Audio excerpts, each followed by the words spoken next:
नमस्कार, news room live देख रहे हैं आप और मैं हूं आपके साथ शिपवन शर्मा। और इस न्यूज रूम में मेरे साथ है मेरी सहयोगी रूपाली शर्मा।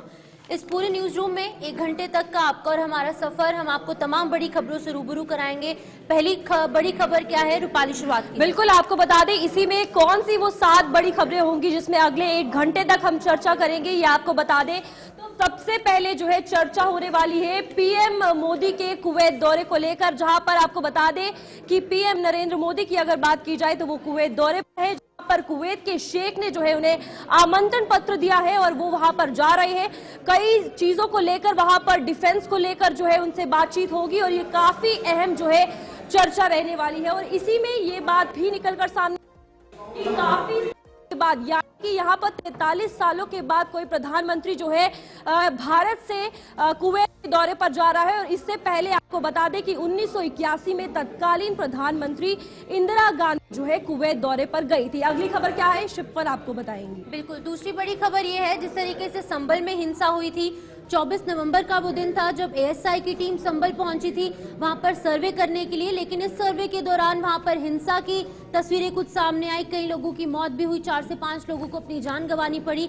अब एक बार फिर से आज की बात करेंगे। लेटेस्ट अपडेट ये है कि एक बार फिर से एएसआई की जो टीम है वो संभल पहुंचेगी और तमाम इलाकों का निरीक्षण किया जाएगा, सर्वे किया जाएगा। सुरक्षा के चाक चौबंद जो इंतजाम है वो भी देखने को मिल रहे हैं, क्योंकि एएसआई की टीम पहले जब सर्वे करने पहुंची थी तो यहाँ पर बहुत ज्यादा हिंसा की तस्वीरें सामने आई थी। अब आज किस तरीके से तस्वीरें होंगी, आपको बिल्कुल जो संक्षेप जानकारी है वो भी आप तक पहुंचाएंगे। लेकिन तीसरी बड़ी खबर क्या है, रूपाली बताइए। बिल्कुल, यहाँ पर तीसरी बड़ी खबर पर चर्चा होगी, जहां पर आपको बता दें कि बांग्लादेशी स्टूडेंट्स को लेकर नोटिस जो है वो जारी कर दिया है और 31 दिसंबर तक का समय जो है वो भी दिया गया है। यहाँ पर सबसे बड़ी बात ये निकल कर आ रही है कि रोहिंग्या का जो मुद्दा है वो भी उठता हुआ नजर आ रहा है और जो फर्जी जन्म पत्र यहाँ पर बनाए गए थे यानी बर्थ सर्टिफिकेट्स, उनको लेकर कहीं ना कहीं अब घेराव किया गया है, जिसको लेकर जितने भी बांग्लादेशी बच्चे हैं उनको नोटिस जारी कर दिया है। अगली खबर पर जानकारी देंगे आपको।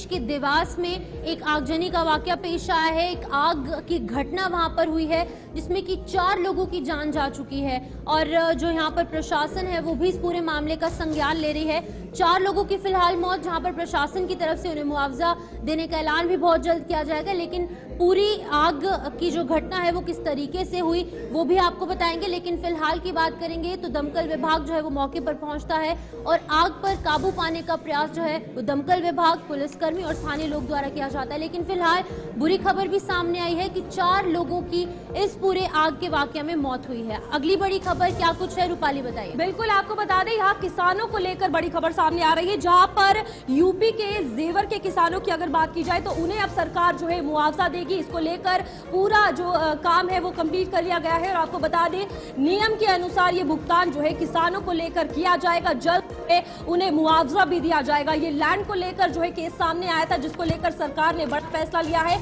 और यहाँ पर उनके भुगतान के लिए आपको बता दें जो सरकार है वो ब्याज भी जल्द देगी। आगे बढ़ते हैं अगली खबर की ओर, जहां पर गृह मंत्री अमित शाह के बयान को लेकर अगली बड़ी खबर है। इसको लेकर जो सियासत है वो चरम पर चल रही है और लगातार कहीं ना कहीं विरोध जो विपक्षी पार्टी है, चाहे वो कांग्रेस है या फिर वो टीएमसी है या फिर वो समाजवादी पार्टी है या फिर वो बीएसपी है। अब बीएसपी की तरफ से भी बयान यहाँ पर सामने आया है। मायावती जो कि सुप्रीमो है इस पार्टी की, उनके द्वारा बयान जारी किया गया है। उन्होंने भी कड़े शब्दों में गृह मंत्री अमित शाह की निंदा की है और साफ तौर से मांग यही है कि गृह मंत्री अमित शाह जो है वो अपने पद से इस्तीफा दे और सरकार को उनके खिलाफ जो है वो अब कड़ा एक्शन लेने की जरूरत है, क्योंकि लोगों के सेंटिमेंट्स, लोगों की जो भावनाएं हैं वो बाबा साहब अंबेडकर के साथ जुड़ी है। तमाम चीजों को लेकर अब मायावती का बयान भी गृह मंत्री अमित शाह के अगेंस्ट निकलकर सामने है। अगली बड़ी खबर रूपाली बताइए। बिल्कुल, यहाँ पर सबसे बड़ी खबर महाकुंभ को लेकर सामने आ रही है और महाकुंभ पर चर्चा की जाएगी, क्योंकि लगातार तैयारियां जो है महाकुंभ को लेकर सरकार करती हुई नजर आ रही है, जहां रेलवे से लेकर ऑनलाइन जो टिकटिंग होगी और जितने भी रूम्स एलोकेशन को लेकर महाकुंभ की तैयारियां हैं उस पर यह खास चर्चा होने वाली है। किस तरीके से वहां पर प्रशासन हर एक चीज का जायजा ले रहा है, सीसीटीवी की किस तरीके से निगरानी हर एक चीज पर है, उस पर यह चर्चा की जाएगी। तो न्यूज रूम में अगर बात की जाए तो ये 7 बड़ी खबरें हैं जिन पर चर्चा की जाने वाली है और इसी में सबसे आगे बढ़ेंगे। जिस तरीके से हमने आपको बताया कि प्रधानमंत्री नरेंद्र मोदी का कुवैत दौरा जो है आज देखने को मिल रहा है और 2 दिवसीय कुवैत दौरे पर रवाना जो है प्रधानमंत्री नरेंद्र मोदी हो चुके हैं। 43 साल बाद भारतीय प्रधानमंत्री का कुवैत दौरा देखने को मिल रहा है और इससे पहले आपको बता दें 1981 में इंदिरा गांधी जो कि तत्कालीन प्रधानमंत्री थी वो वहां पर गई थी और अब प्रधानमंत्री नरेंद्र मोदी जा रहे हैं जहां पर डिफेंस और ट्रेडिंग को लेकर खास तौर पर चर्चा की जाने वाली है। और आपको बता दें कि यहाँ पर कुवैत के शेख हैं जिन्होंने प्रधानमंत्री नरेंद्र मोदी को निमंत्रण दिया है, जिनका नाम आपको बता दें अमीर शेख मशाल अल अहमद अल जाबेर अल सबा जो है इस शेख का नाम है और इन्होंने निमंत्रण जो है प्रधानमंत्री नरेंद्र मोदी को कुवैत का दिया है। बिल्कुल आपको बता दें कुवैत के कतर से भारतीयों का दम देखने को मिल रहा है। 43 साल बाद भारतीय प्रधानमंत्री नरेंद्र मोदी जो है वो कुवैत पहुंचने वाले हैं। अभी वो कुवैत के लिए रवाना हो चुके हैं, लेकिन कहीं ना कहीं दमखम जो है वो कुवैत में भी भारतीयों का देखने को मिल रहा है। प्रधानमंत्री नरेंद्र मोदी शनिवार यानी कि आज के दिन से 2 दिवसीय कुवैत यात्रा पर जा रहे हैं। 43 साल के बाद कोई भी भारतीय प्रधानमंत्री पहली बार कुवैत की यात्रा पर जाएंगे। साल 2024 की प्रधानमंत्री नरेंद्र मोदी सरकार ने ये अंतिम विदेश यात्रा जो है वो रहने वाली है। ग्राफिक्स के माध्यम से समझाएंगे। पीएम मोदी का कुवैत दौरा है, प्रधानमंत्री का ये 2 दिवसीय कुवैत दौरा होने वाला है। तो बिल्कुल इसी के साथ आपको बता दें डिफेंस और ट्रेड रिलेशंस पर मजबूत बातचीत जो है वो करने के लिए पीएम मोदी कुवैत जा रहे हैं। बिल्कुल आपको बता दें कि 43 साल के बाद कुवैत दौरे पर कोई भी भारतीय प्रधानमंत्री जो है वो पहुंचे। इससे पहले आपको बता दें 1981 में इंदिरा गांधी कुवैत गई थी और अब प्रधानमंत्री नरेंद्र मोदी जा रहे हैं। बिल्कुल कुवैत के जो शेख हैं उन्होंने प्रधानमंत्री नरेंद्र मोदी को आमंत्रित किया, जिसके बाद की 2 दिवसीय दौरे पर पीएम मोदी आज कुवैत पहुंचने वाले हैं। अमीर शेख मशाल अल अहमद अल जाबेर अल सबा ने प्रधानमंत्री नरेंद्र मोदी को निमंत्रण दिया है। बिल्कुल तो आपको बता दें कि प्रधानमंत्री नरेंद्र मोदी जो है वो कुवैत के शीर्ष नेतृत्व से इस दौरान मुलाकात करेंगे। ट्रेड को लेकर और कुवैत और इंडिया के रिलेशंस को बढ़ावा दिया जाएगा। बिल्कुल भारतीय समुदाय के लोगों से भी संवाद करेंगे वहां पर प्रधानमंत्री नरेंद्र मोदी। वहीं कुवैत में भारतीय समुदाय सबसे बड़ा प्रवासी समूह निकलकर सामने आ रहे हैं, जिनको कि प्रधानमंत्री नरेंद्र मोदी संबोधित भी करेंगे। बिल्कुल अरब देशों की यात्रा को तवज्जो दे रहे हैं पीएम और इससे पहले भी 14वां ये जो दौरा है वो देखने को मिल रहा है। तो आपको बता दें कि कुवैत के इस दौरे के साथ वो 14वीं बार किसी अरब देश में पहुंचेंगे और काफी अहम दौरा ये निकलकर सामने आ सकता है। और अब तक 7 बार संयुक्त अरब एमिरेट्स जो है वो प्रधानमंत्री जा चुके हैं और अब कुवैत दौरा जो कि बेहद खास देखा जाने वाला है। बिल्कुल तो पीएम मोदी का कुवैत दौरे के बारे में तमाम जानकारी 2 बार कतर और 2 बार सऊदी अरब का दौरा भी प्रधानमंत्री नरेंद्र मोदी इससे पहले कर चुके हैं। एक बार ओमान और एक बार बहरीन जा चुके हैं पीएम मोदी। बिल्कुल तो ये तमाम अपडेट्स जो हैं पीएम मोदी का जो कुवैत दौरा है उसको लेकर तमाम आपको अपडेट्स यहाँ पर सामने दे रहे थे, जहां पर हमारे साथ विदेश मामलों के जानकार करोड़ी सिंह जी ज्वाइन कर चुके हैं। करोड़ी जी बहुत बहुत शुक्रिया आपका हमारे चैनल के साथ जुड़ने के लिए, बहुत बहुत शुक्रिया। तो बताइएगा जहां पर 2 दिवसीय दौरे के लिए प्रधानमंत्री नरेंद्र मोदी जो है वो कुवैत जा रहे हैं और 43 सालों के बाद कोई प्रधानमंत्री जो भारतीय प्रधानमंत्री है वो कुवैत जा रहे हैं, कितना अहम ये दौरा हो सकता है 2 दिन का? देखिए ऐसा है कि भारत के सामने कुवैत भारत के एक छोटे शहर के बराबर है क्षेत्रफल की दृष्टि से, जनसंख्या की दृष्टि से, लेकिन भारत के हित की दृष्टि से बड़ा महत्वपूर्ण है, राष्ट्र हित की दृष्टि से। और इसीलिए भारत के प्रधानमंत्री ने इतने छोटे देश के लिए 2 दिन की यात्रा रखी है, 2 दिन वहां रहेंगे। तो एक तो कुवैत से भारत की जो ऊर्जा सुरक्षा है उसमें बड़ी मदद मिल सकती है, पेट्रोलियम और उसके लिए। दूसरा, भारत जो पिछले G20 में एक रूट बताया था, कॉरिडोर यूरोप से लेके अरब कंट्रीज होते हुए इंडिया तक का, उसमें बड़ी महत्वपूर्ण भूमिका निभा सकता है। इसके अलावा जो महत्वपूर्ण है वहां की 1/5 पॉपुलेशन 21% के करीब भारत, क्योंकि भारत की जनसंख्या वहां इतनी है कि इजिप्ट से भी ज्यादा है। इजिप्ट की जनसंख्या भी इतनी नहीं है वहां पे कुवैत में। तो भारत की जो जनसंख्या है, जो लोग हैं वहां, उनकी कुछ समस्याएं भी हैं।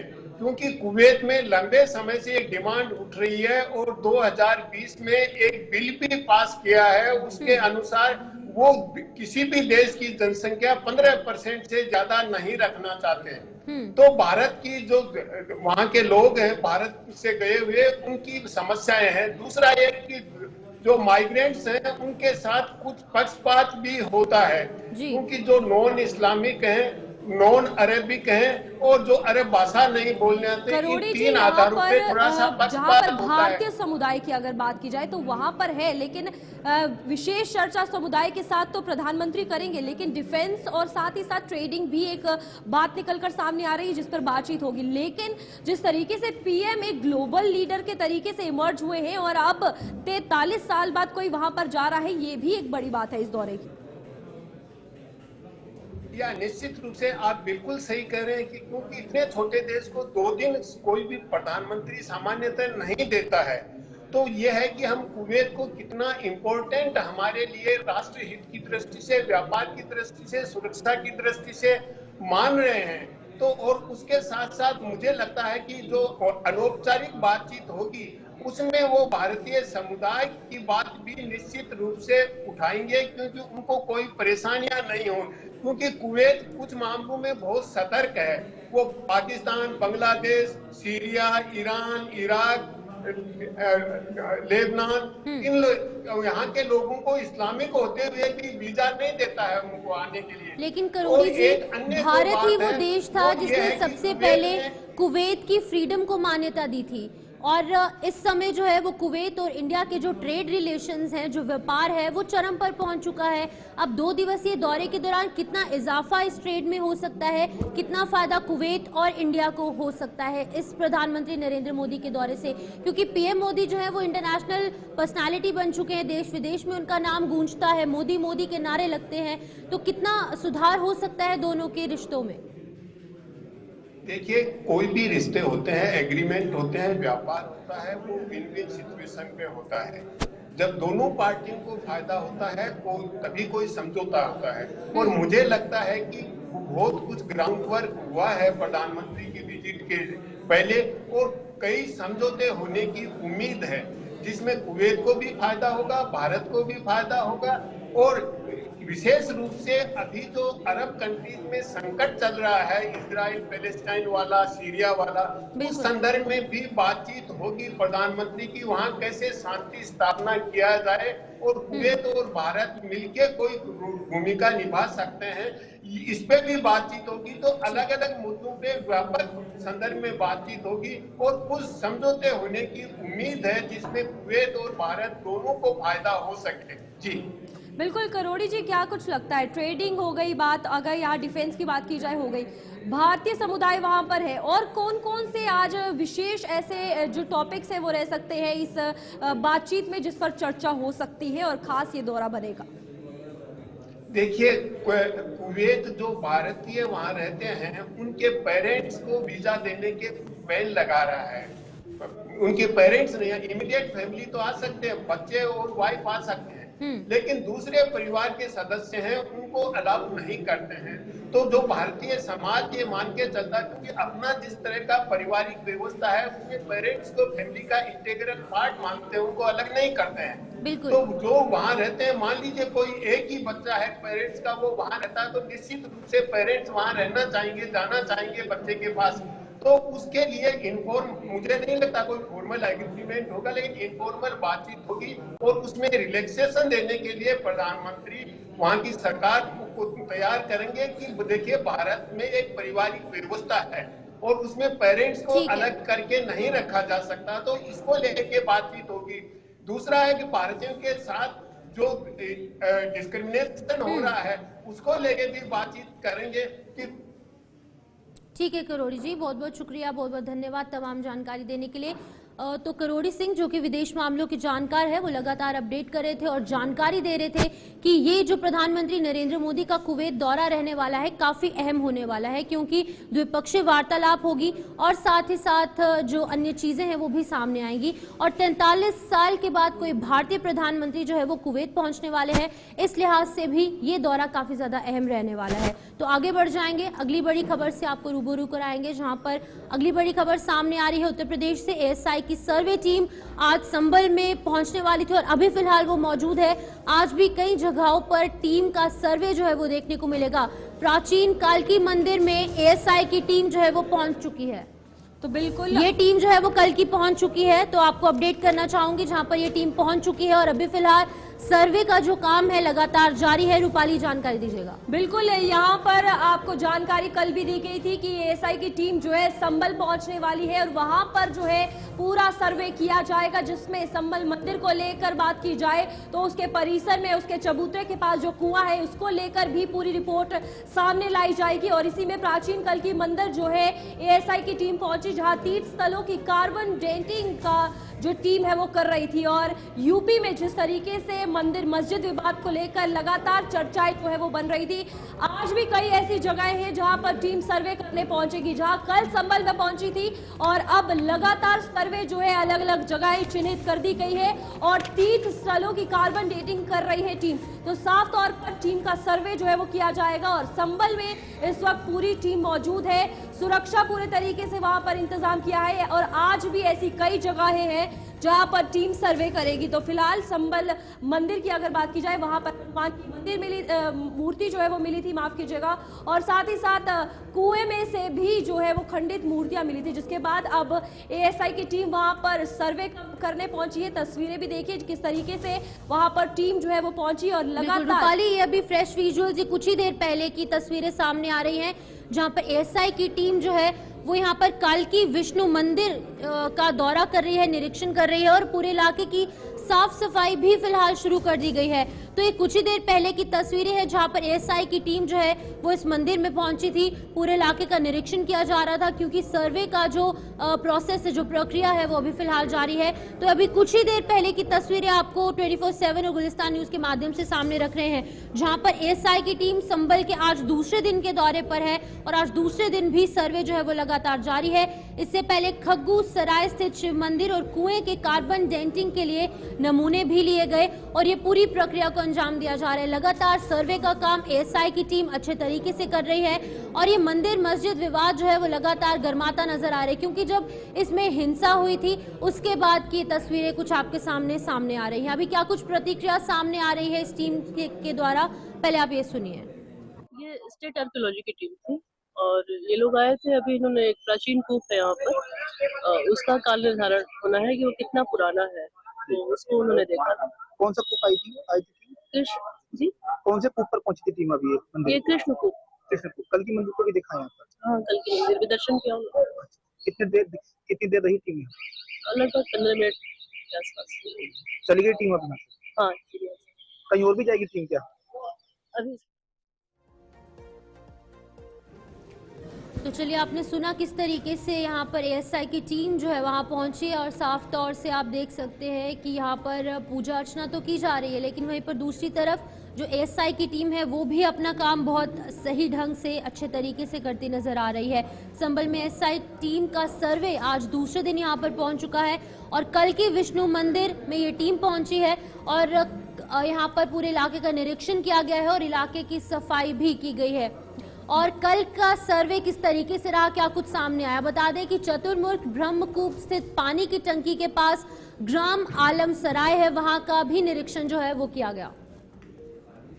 बिल्कुल, एएसआई की टीम जो है लगातार सर्वे कर रही है, जहां पर अमृत कूप स्थित कूप मंदिर और दुर्गा कॉलोनी में भी एएसआई की टीम के द्वारा सर्वे किया गया।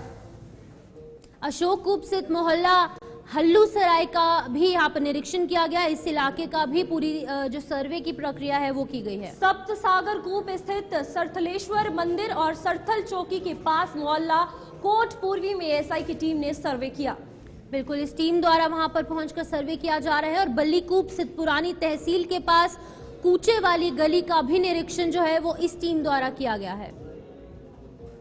धर्मकूप स्थित हयात नगर में एएसआई की टीम का जो है वो सर्वे किया गया है और ये 19 कूप है जहां पर सर्वे किया जाएगा। बिल्कुल, ऋषिकेश कूप स्थित शिव मंदिर, मोहल्ला कोट पूर्वी, ये तमाम वो इलाके आपको बता रहे हैं जहां पर एएसआई की टीम लगातार सर्वे करती नजर आ रही है।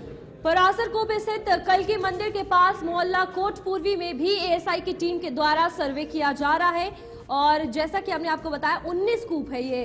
और यहाँ पर हमारे साथ विजेंद्र जो है वो जुड़ चुके हैं। विजेंद्र, एएसआई की टीम का सर्वे किस तरीके से चल रहा है और आज कौन कौन सी जगह है जहां पर टीम सर्वे करने पहुंचेगी? आपको बता दूं कि 24 ने जानकारी देती थी कि एएसआई की टीम संभल पहुंचेगी और लगातार जो तीर्थ स्थल है, जो कूप है, जो सराय है, उनका निरीक्षण करेगी, सर्वे करेगी, कार्बन डेटिंग करेगी।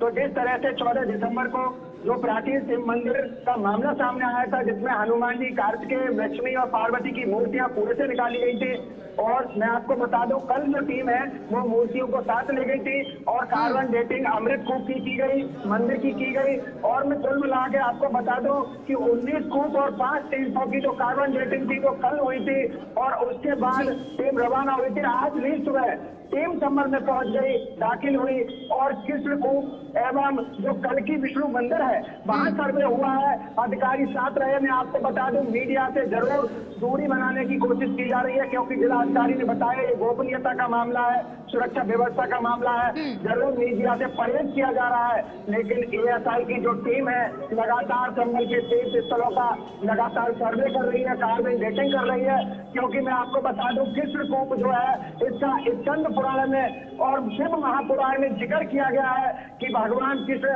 जब निष्कलिक अवतार कल्कि अवतार संपन्न में होगा उस समय ये कूप है, इससे पानी निकलेगा जो अमृत का समान होगा।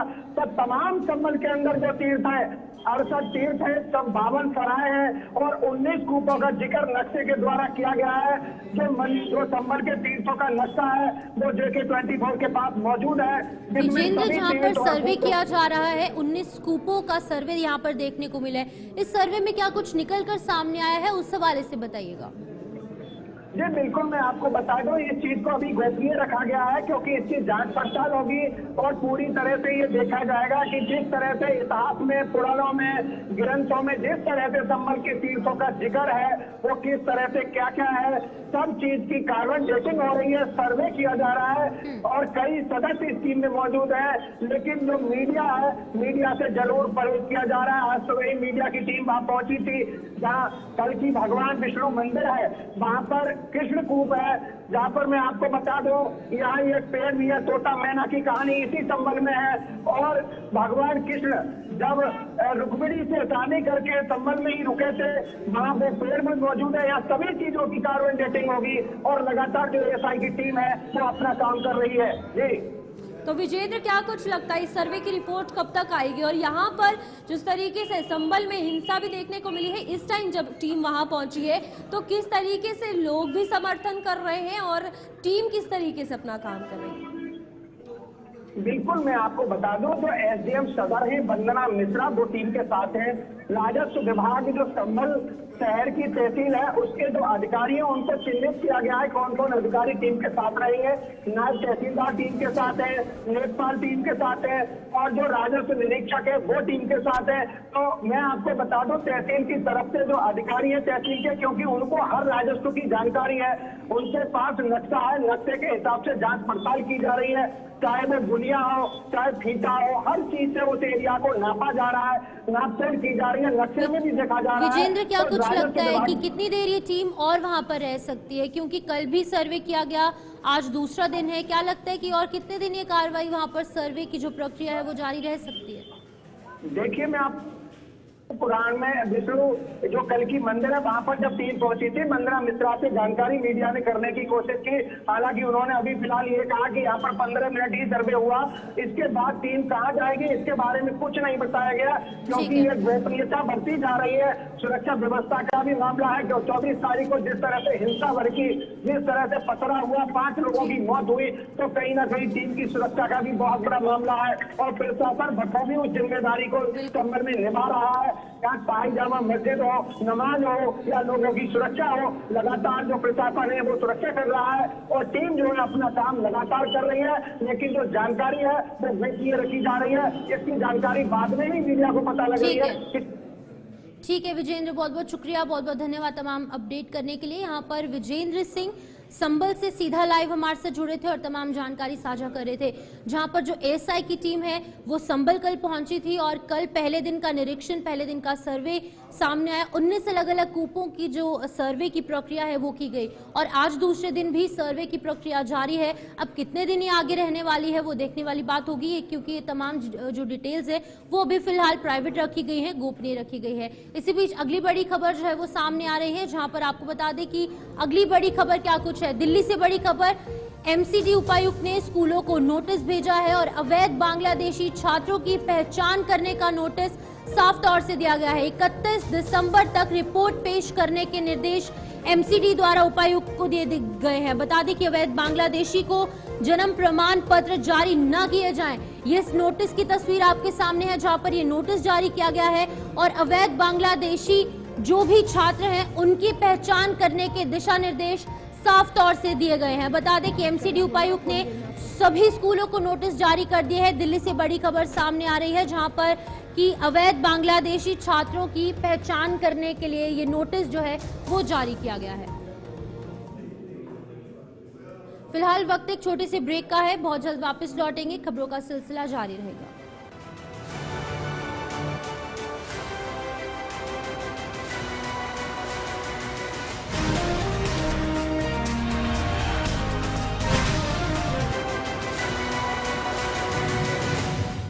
तो चलिए, स्वागत है आप सबका इस छोटी सी ब्रेक के बाद। खबरों का सिलसिला जो है वो यूं ही जारी रहेगा, आगे बढ़ जाएंगे, जहां पर अगली बड़ी खबर दिल्ली विधानसभा चुनाव को लेकर भी बात की जाएगी, जहां पर दिल्ली विधानसभा चुनाव को लेकर सियासत जो है वो तेज हो चुकी है।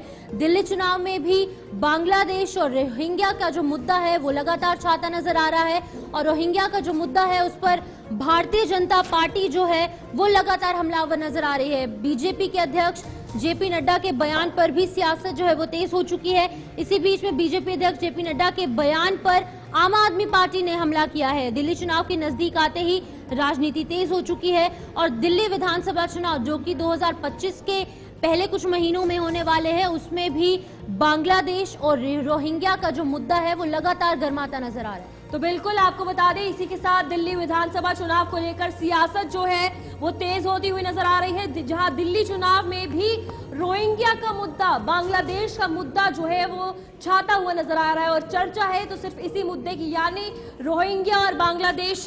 बिल्कुल इसी में आपको बता दें कि लगातार इस मुद्दे को लेकर बीजेपी और आम आदमी पार्टी आमने सामने है, जहां पर यहां पर आम आदमी पार्टी के संयोजक अरविंद केजरीवाल की अगर बात की जाए तो उन्होंने राष्ट्रीय अध्यक्ष बीजेपी के जेपी नड्डा पर हमला बोला है और यहां पर उन्होंने कहा है कि अभी जेपी नड्डा ने पूर्वांचली समाज के खिलाफ सदन में बहुत गलत बात की थी। उन्होंने कहा था कि जेपी नड्डा ने संसद में हमारे पूर्वांचली भाइयों को रोहिंग्या, बांग्लादेशियों और घुसपैठियों से तुलना की थी। साथ ही कहा कि भारतीय जनता पार्टी के लोग फॉर्म भरकर पूर्वांचली समाज के लोगों का नाम कटवा रहे हैं। तो आप देख सकते हैं कितना बड़ा जो है हमला और एक एलिगेशन जो है अरविंद केजरीवाल ने जेपी नड्डा पर लगाया है और इसको लेकर दिल्ली में अगर बात की जाए तो बांग्लादेश और रोहिंग्या का मुद्दा जो है वो छाता हुआ नजर आ रहा है, जिस पर सियासी तकरार बयानबाजी के जरिए देखने को मिल रही है। यहाँ रोहिंग्या के मुद्दे को लेकर अगर बात की जाए तो केशव मोहन मिश्रा हमारे साथ जुड़ चुके हैं।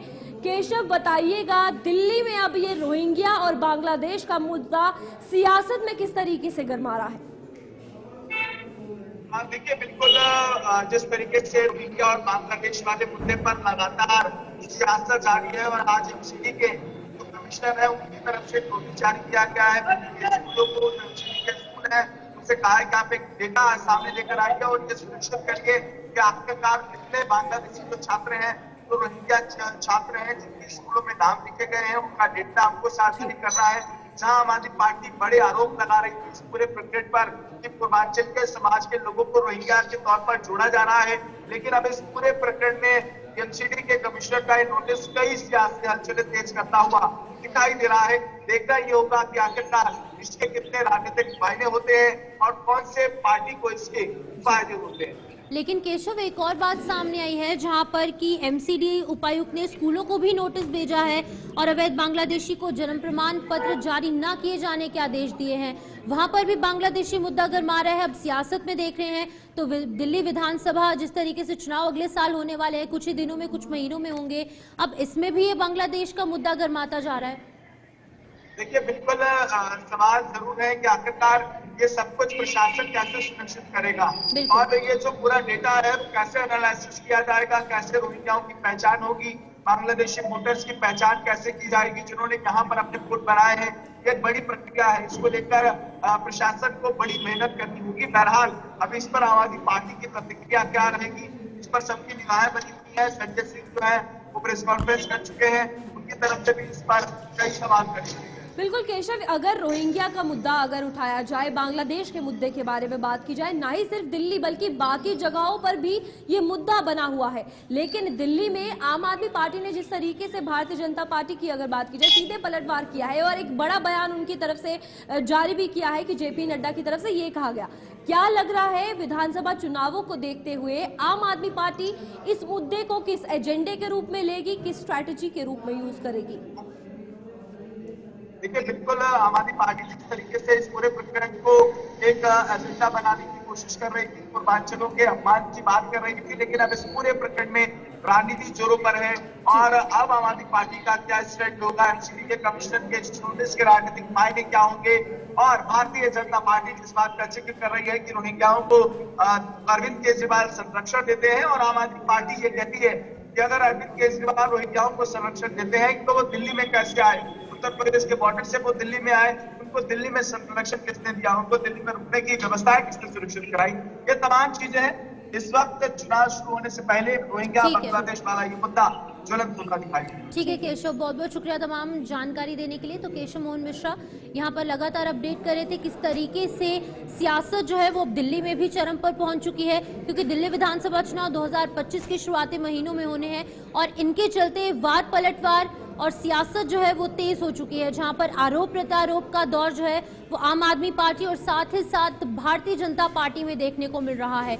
लेकिन लोगों को किस तरीके से अपने झोली में लेना है, उनके वोट किस तरीके से अपनी ओर लेने हैं, वो अपने आप में एक बड़ा यहाँ पर अभी फिलहाल संशय बना हुआ है। लेकिन सियासत जो है वो आगे चल रही है। अभी आगे बढ़ जाएंगे, मध्य प्रदेश की बात भी होगी, जहां पर मध्य प्रदेश में एक आग का वाकया पेश आता है। एमपी के देवास में एक घर में भीषण आग लग जाती है और आग लगने से एक ही परिवार के 4 लोगों की मौत हो जाती है। बता दें कि पति पत्नी और उनके 2 बच्चे जो है वो इस आग के वाकये में मारे जाते हैं और कड़ी मशक्कत के बाद आग पर काबू पा लिया जाता है। लेकिन फिलहाल यहाँ पर बहुत बड़ा नुकसान, बहुत बड़ी घटना जो है वो मध्य प्रदेश के देवास में पेश आती है, जहां पर की तस्वीरों में आप देख सकते हैं आग इतनी भीषण थी कि मौके के चलते दमकल विभाग वहां पर नहीं पहुंच पाता है या फिर उनको सूचित यहां पर थोड़ी देर के बाद किया जाता है। क्या कुछ कारण है उस हवाले से भी आपको जानकारी देंगे। लेकिन फिलहाल मध्य प्रदेश के देवास में एक आग की घटना पेश आती है जिसमें कि 4 लोग जो हैं एक ही परिवार के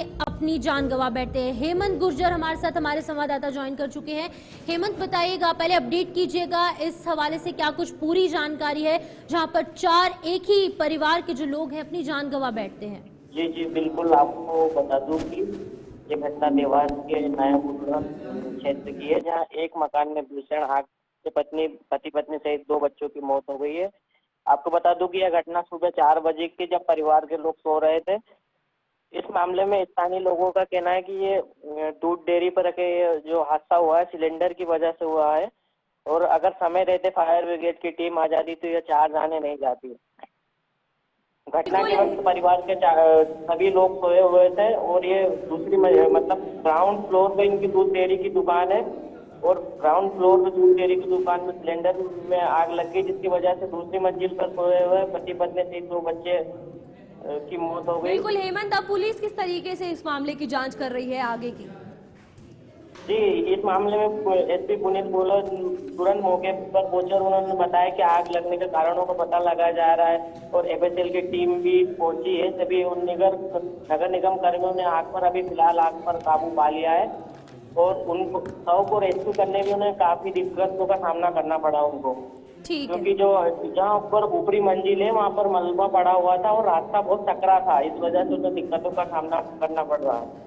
ठीक है हेमंत, बहुत बहुत धन्यवाद आपका जानकारी देने के लिए। इसी के साथ अगर बात की जाए, फिलहाल यहाँ देवास में ये बड़ा हादसा पेश आया है जिसमें 4 लोगों की मौत हुई है। पुलिस आगे की जांच शुरू कर रही है। अब देखना यह है कि जांच में क्या कुछ कारण आग लगने के निकलकर सामने आएंगे। आगे बढ़ेंगे जहां पर बड़ी खबर जो है सामने निकलकर आ रही है और यूपी से बड़ी खबर सामने आ रही है। आपको बता दें, हिमालयन समिति और एलडीए कर्मियों की जांच जो है वो होगी और इसको लेकर जमीन घोटाले में हाईकोर्ट ने विजिलेंस जांच के आदेश दे दिए हैं। जांच रिपोर्ट 20 जनवरी को कोर्ट में तलब करने के निर्देश दिए हैं। 2011 से 2019 तक एलडीए में तैनात रहे अफसरों पर अब शिकंजा जो है कसता हुआ नजर आ रहा है, जिसको लेकर जांच जो है उनकी की जाएगी और जल्द से जल्द इस जांच के बाद आपको बता दें कि ये कहा गया है कि हिमालयन समिति और एलडीए कर्मियों का जो विजिलेंस जांच है उसके आदेश दे दिए गए हैं और जमीन घोटाले से ये पूरा मामला जो है वो जुड़ा हुआ है। ठीक है, तो हमारे साथ सोनू यादव ज्वाइन कर चुके हैं इस पूरी खबर पर जानकारी देने के लिए। सोनू, बताइएगा क्या है ये पूरा मामला, पूरी जानकारी संक्षेप में बताइएगा।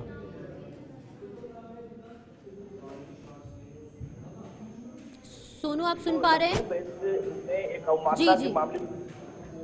जी, कंटिन्यू कीजिएगा, बताइएगा।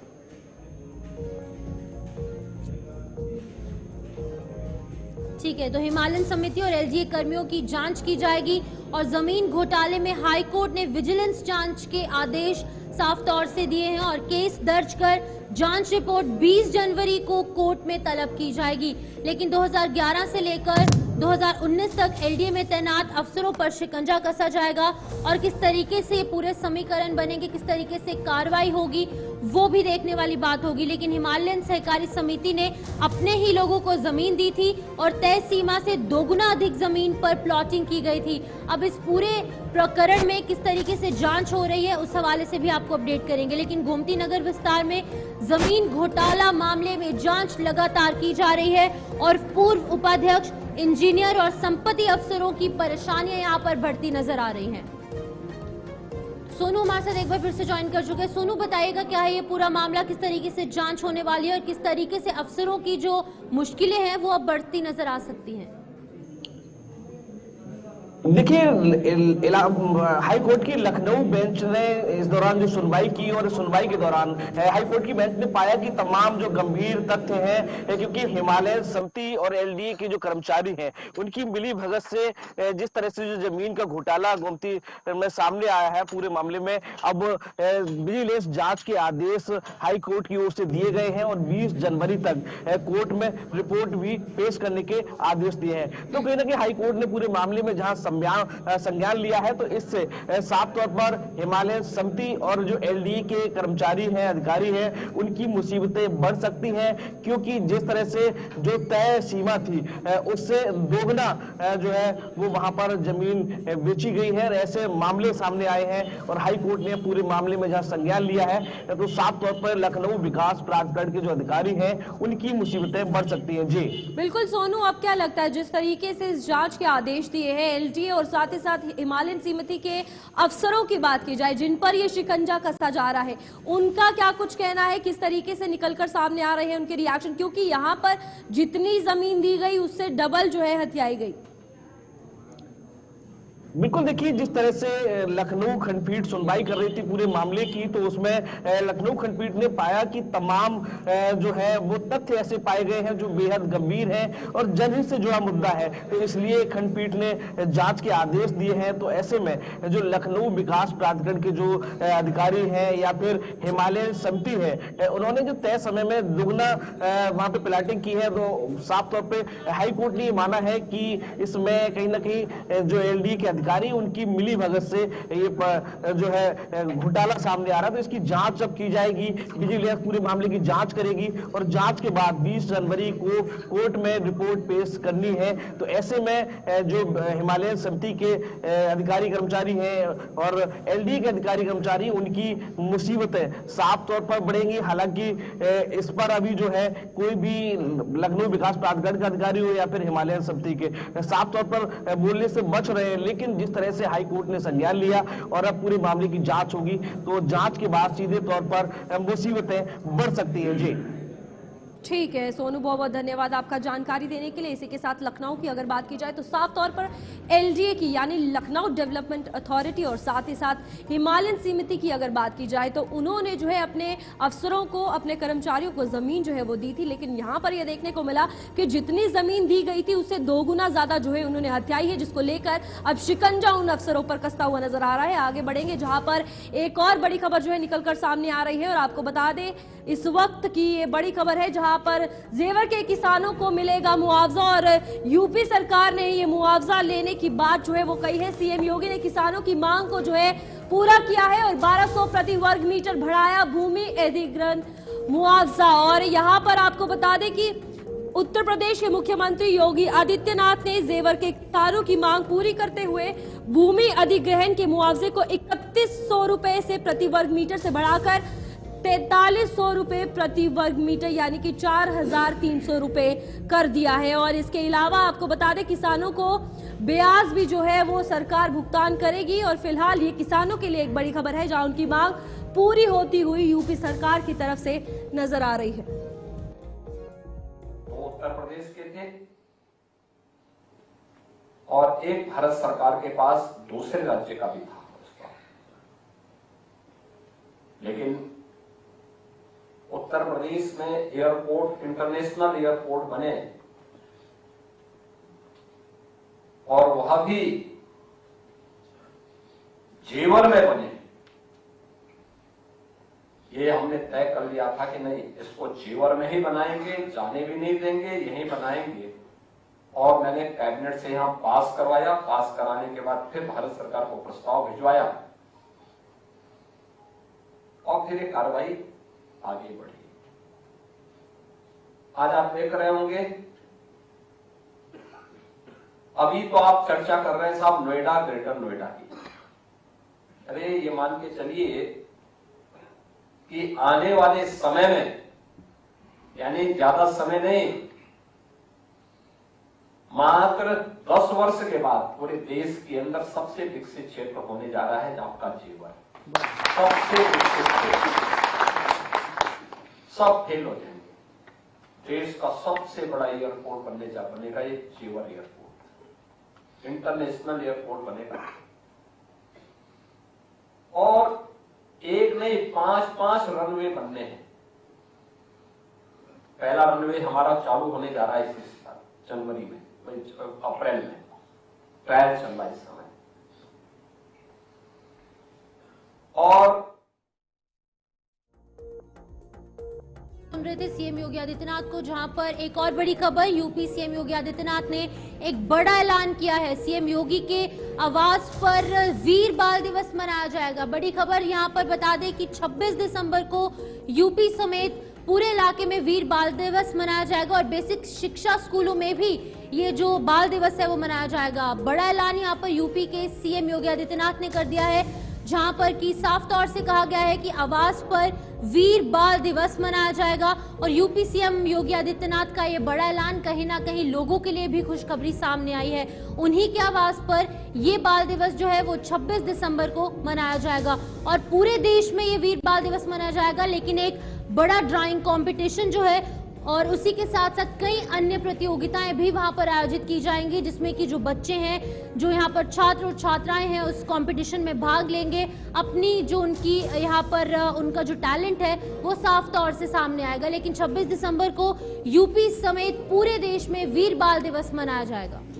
तो बिल्कुल आपको बता दें यूपी में सीएम योगी का बड़ा ऐलान है और आपको बता दें ये बाल दिवस जो है गुरु गोविंद सिंह जी के पुत्रों की शहीदी में याद जो है वो किया जाएगा, जहां पर जोरावर और फतेह सिंह की शहादत को याद करते हुए ये बाल दिवस मनाया जाएगा। और साथ ही साथ आपको बता दें ये बड़ा ऐलान यूपी में किया है, जहां 26 दिसंबर को ये वीर बाल दिवस मनाया जाएगा। और अभी जो है शहीदियां चल रही हैं और इसके चलते ये बड़ा ऐलान यूपी में भी किया गया है। यहाँ पर ड्राइंग कंपटीशन जो है बच्चों के साथ करवाया जाएगा और भी कई सारी प्रतियोगिताएं जो है वो वहां पर करवाई जाएंगी। तो फिलहाल न्यूज रूम लाइव में इतना ही, हमें दीजिए इजाजत, नमस्कार।